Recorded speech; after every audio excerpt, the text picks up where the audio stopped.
ಲೋಕಸಭಾ ಚುನಾವಣಾ ಪ್ರಚಾರದಲ್ಲಿರುವ ಪ್ರಧಾನಿ ನರೇಂದ್ರ ಮೋದಿ ಬಿಹಾರದ ಪಾಟ್ನಾದಲ್ಲಿ ಗುರುದ್ವಾರಕ್ಕೆ ಭೇಟಿ ಕೊಟ್ಟಿದ್ದಾರೆ. ಗುರು ಸೇವೆಯನ್ನ ಮಾಡಿದ್ದಾರೆ.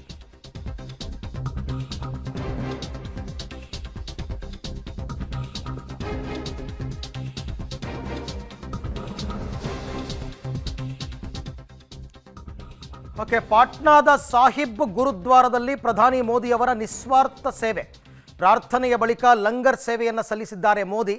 ಅಂದರೆ ಅದರಲ್ಲಿ ಯಾವ ರೀತಿ ಅಂತಂದರೆ ಅವರೇ ಪ್ರಸಾದವನ್ನು ತಯಾರು ಮಾಡ್ತಕ್ಕಂಥದ್ದು, ಪ್ರಸಾದವನ್ನು ತಯಾರು ಮಾಡಿದ ನಂತರ ಅದನ್ನು ಭಕ್ತಾದಿಗಳಿಗೆ ಹಂಚುವಂಥದ್ದು. ಇದನ್ನು ನಿಸ್ವಾರ್ಥ ಸೇವೆ ಅಂತ ಹೇಳ್ತಾರೆ. ಗುರುಮಂದಿರದಲ್ಲಿ ನಡೀತಕ್ಕಂಥದ್ದು ಅದನ್ನು ಲಂಗರ್ ಸೇವೆ ಅಂತ ಕೂಡ ಕರೀತಾರೆ. ಗುರುದ್ವಾರಗಳಿಗೆ ಹೋಗಿದ್ದಂಥವರಿಗೆ ಇದರ ಅನುಭವ ಇರುತ್ತೆ. ನೋಡ್ತಾ ಇದ್ದೀರ ದೃಶ್ಯದಲ್ಲಿ ಪ್ರಧಾನಿ ಮೋದಿಯವರು ಸಿಖ್ ಪೇಟವನ್ನು ತೊಟ್ಟು ಅಲ್ಲಿ ಲಂಗರ್ ಸೇವೆಯನ್ನು ನಡೆಸಿದ್ದಾರೆ. ಬಿಹಾರದ ಪಾಟ್ನಾದಲ್ಲಿರ್ತಕ್ಕಂಥ ಗುರುದ್ವಾರ, ಆ ಗುರುದ್ವಾರಕ್ಕೆ ಭೇಟಿ ಕೊಟ್ಟು ಭಕ್ತಾದಿಗಳಿಗೆ ಪ್ರಸಾದವನ್ನು ಬಡಿಸುವಂಥದ್ದು ಅದು ಅವರವರ ಇಚ್ಛೆ. ಹಾಗಾಗಿ ಅವರು ಆ ಸೇವೆಯನ್ನು ಮಾಡಿರ್ತಕ್ಕಂಥದ್ದು. ಎಷ್ಟೋ ಜನ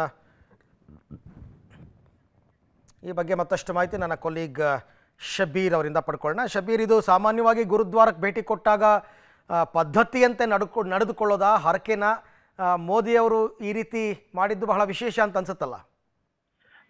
ಅರವಿಂದ್, ನೋಡಿ, ಗುರುದ್ವಾರಗಳು ಬಹಳ ಮುಖ್ಯವಾಗಿ ಖ್ಯಾತಿಯನ್ನ ಪಡೆದಿರುವಂತದ್ದು ಸೇವೆಗಾಗಿ. ವಿಶೇಷವಾಗಿ ಅಲ್ಲಿ ಪ್ರಸಾದ ಸೇವೆ ಏನಿದೆ ಅದು ಬಹಳಷ್ಟು ಮುಖ್ಯವಾದಂಥದ್ದು.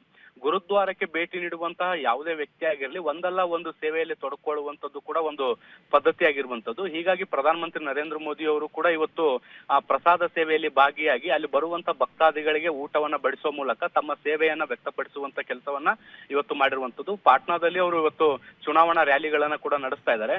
ಚುನಾವಣಾ ರ್ಯಾಲಿಯಲ್ಲಿ ಭಾಗಿಯಾಗೋದಕ್ಕಿಂತ ಮುಂಚೆ ಪಾಟ್ನಾದಲ್ಲಿರುವಂತಹ ಗುರುದ್ವಾರ ಸಾಹೇಬ್ಗೆ ಭೇಟಿ ನೀಡಿ ವಿಶೇಷವಾದಂತ ಪ್ರಾರ್ಥನೆಯನ್ನ ಸಲ್ಲಿಸಿದ್ರು. ಅದಾದ ಬಳಿಕ ಏನು ಸಿಖ್ ಸಂಸ್ಕೃತಿಯಂತೆ ಟರ್ಬೈನ್ ಅನ್ನ ಧರಿಸಿ ಅಲ್ಲಿ ಬರುವಂತ ಭಕ್ತಾದಿಗಳಿಗೆ ಪ್ರಸಾದವನ್ನ ಬಡಿಸೋ ಮೂಲಕ ಒಂದು ವಿಶೇಷವಾದಂತ ಸೇವೆಯನ್ನ ಸಲ್ಲಿಸಿರುವಂತದ್ದು. ಆ ಮೂಲಕ ಎಲ್ಲರಲ್ಲೂ ಒಂದು ಅನ್ನುವಂತ ರೀತಿಯಾದಂತಹ ಸಂದೇಶವನ್ನ ಕೂಡ ಅವರು ರವಾನಿಸುವಂತ ಪ್ರಯತ್ನವನ್ನ ಇವತ್ತು ಮಾಡಿದ್ದಾರೆ.